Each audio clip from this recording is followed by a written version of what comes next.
Principalmente tenemos tres emergencias hiperglucémicas. La primera, la cetoacidosis diabética, la cual se caracteriza por la triada bioquímica de hiperglucemia, que es de mayor de 300 miligramos por decilitro.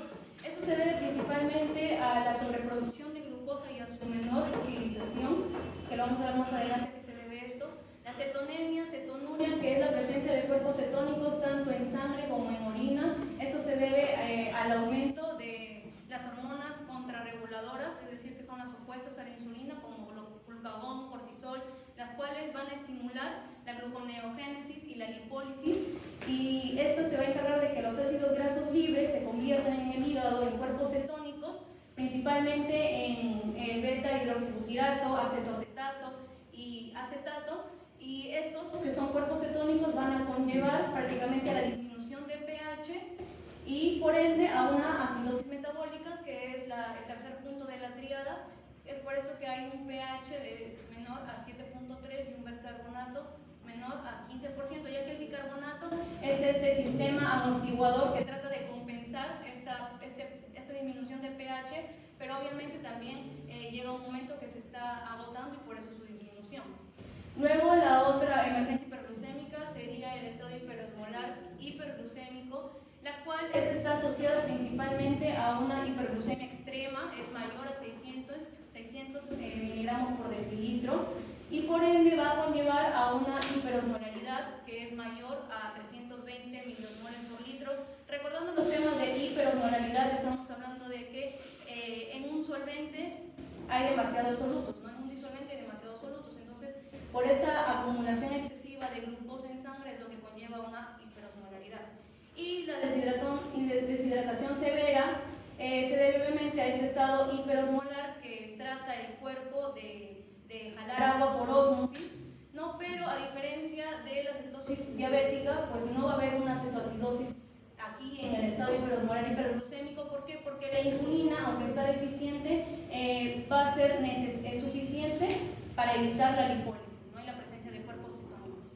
Y por otro lado, finalmente la cetoacidosis euglucémica, que es una variante de la cetoacidosis diabética, pero esta se diferencia que presenta sus niveles de glucemia relativamente bajos, menor a 250, y a menudo está inducida por los fármacos inhibidores de los cotransportadores, los SGLT2, como los cotransportadores de sodio glucosa, especialmente fármacos como la dapaglifosina. Bueno, en la clasificación vamos a tener, como ya les dije, la cetoacidosis diabética, la cual la cetoacidosis euglucémica es una variante, pero la cetoacidosis diabética se va a dividir en leve, moderada y severa. Y bueno, también tenemos el estado hiperosmolar, no hiperglucémico. Principalmente, como podemos ver, donde va a haber más variación de pH y lo cual va a conllevar a la acidosis metabólica es en la cetoacidosis euglucémica menor a 7.30. La leve ya es entre 7.25 a 7.30.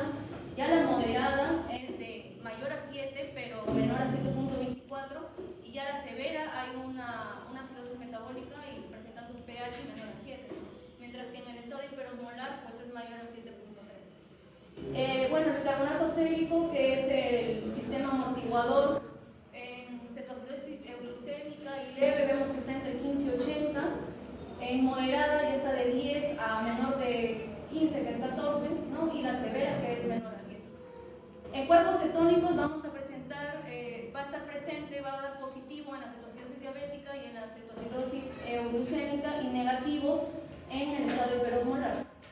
Y el beta-hidroxibutirato, que es también es un cuerpo cetónico, pues va a estar mayor a 3 en todas las acidosis diabéticas, pero menor en el estado hiperosmolar. Osmolaridad sérica va a estar mayor nada más en el estado hiperosmolar de 320. Es cierto que también puede estar variable en la cetoacidosis diabética, pero no a comparación del estado hiperosmolar, ¿no? Por la excesiva cantidad de glucosa que se presenta.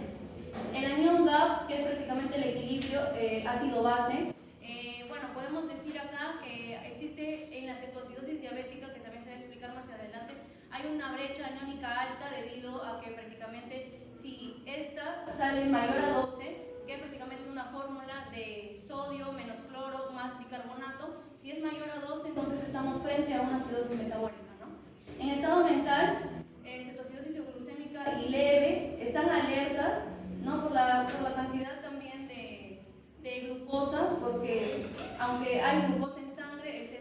trata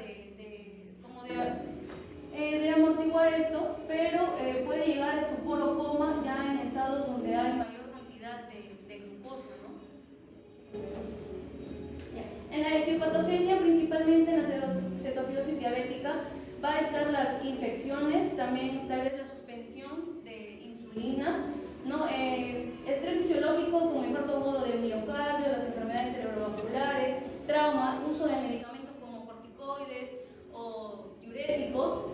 En el estado hiperosmolar principalmente también va a ser por restricción tal vez de la ingesta de agua, usualmente más frecuente en los ancianos, y bueno, y también las causas principales parecidas a la cetoacidosis diabética. Y en cetoacidosis euglucémica van a ser principalmente las personas que tal vez, como ya dije, consumen los inhibidores del CGLT2, como la dapaglifosina, o un ayuno prolongado, o también el alcoholismo crónico.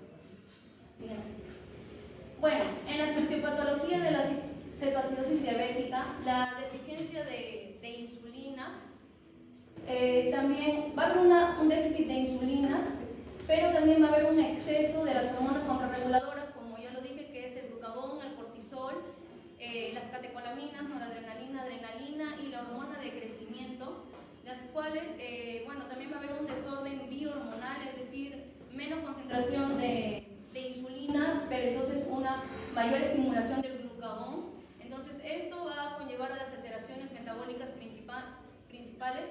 La primera, un cambio en el metabolismo de los carbohidratos, va a haber una hiperglucemia. ¿Por qué? Porque a pesar de que el músculo va a estar rodeado de glucosa, al no haber una deficiencia de insulina, entonces no va a haber captación de esta, entonces el cuerpo va a estimular y que el cuerpo haga mayor producción de glucosa porque piensa de que no hay glucosa, porque no está ingresando a la célula, ¿no? Entonces se va a activar el proceso que se llama la gluconeogénesis, que bueno, nosotros por bioquímica debemos de saber que es la formación de nueva glucosa, pero a partir de sustratos que no son tipo carbono, es decir, de glicerol, piruvato, lactato y de aminoácidos como la alanina, de aminoácidos glucogénicos como la alanina. Entonces todo esto va a conllevar a la producción de nueva glucosa a partir de estos sustratos, entonces generando una hiperglucemia en la sangre. Entonces por ende va a haber también un metabolismo de lípidos. ¿Por qué? Porque principalmente, por ejemplo, con el tema de se va a activar la lipólisis acelerada.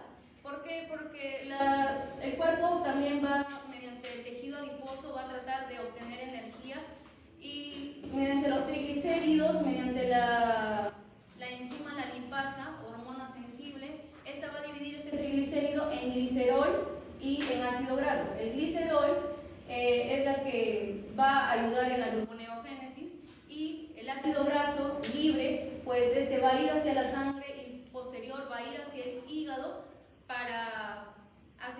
y es lo que se va a producir los cuerpos cetónicos, que son el acetato, el acetoacetato y el beta-hidroxibutirato, que estos cuerpos cetónicos son ácidos, entonces lo que va a conllevar a la cetosis metabólica.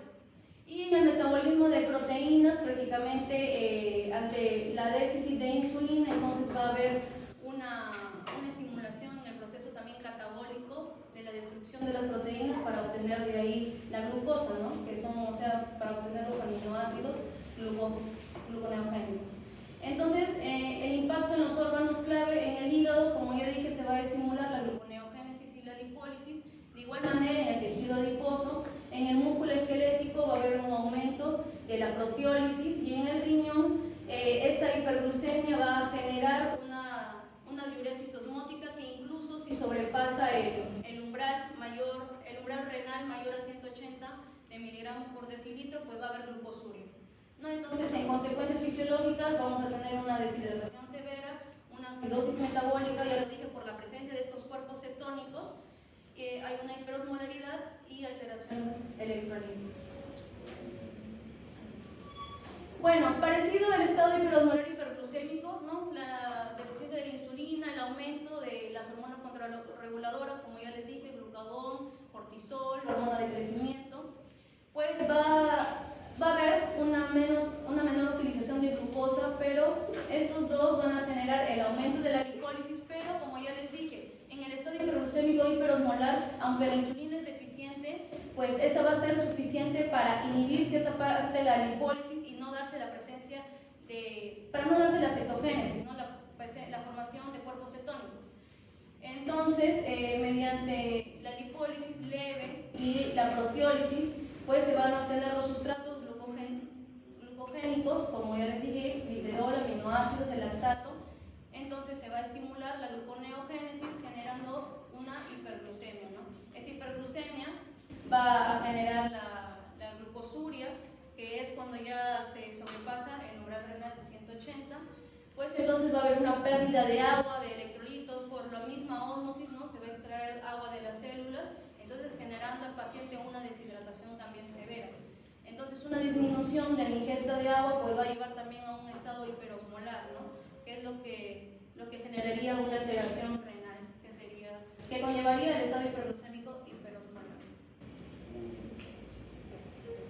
Aquí es como la cetocidosis euglucémica es una derivada de la CAD, pues es lo mismo que les venía explicando: la déficit de insulina, la activación de las hormonas contrarreguladoras, el glucagón que promueve la gluconeogénesis y la lipólisis, ¿no? Las catecolaminas, cortisol, hormona de crecimiento, pues estas van a generar también mediante la lipólisis la liberación de los ácidos grasos libres desde los adipocitos hacia el torrente sanguíneo, donde van a llegar al hígado. ¿Para qué? Para que se dé la cetogénesis hepática, se dé la producción de los cuerpos cetónicos, como ya les dije, acetato, acetoacetato, beta-hidroxibutirato. Y estos cuerpos cetónicos, al ser ácidos, pues van a generar una disminución del pH, conllevando al paciente a una acidosis metabólica, generando la brecha aniónica elevada que les había dicho que es mayor a 12, ¿no? Esto se da, la cetocidosis euglucémica, en pacientes tratados usualmente con los inhibidores del transportador CGRT2, ¿no? Que prácticamente, ¿por qué? Porque al paciente, al bloquear este cotransportador de sodio glucosa, entonces el paciente va a estar en un estado de glucosuria, ¿no? Eliminando la glucosa por orina, entonces disminuyendo los niveles de glucosa en sangre, y entonces el cuerpo va a pensar de que está en un estado de ayuno o inanición, lo cual va a estimular la gluconeogénesis y la lipólisis, ¿no? Entonces, en cuadro clínico, bueno, en la cetocidosis diabética vamos a tener la polidipsia, poliuria, náuseas, vómitos. Y en el estado hiperosmolar hiperglucémico también polidipsia, poliuria, pero acá los signos de deshidratación severa, como la boca seca, el signo del pliegue. Y en la cetocidosis euglucémica también, parecido a la cetosis diabética, náuseas, vómitos y fatiga.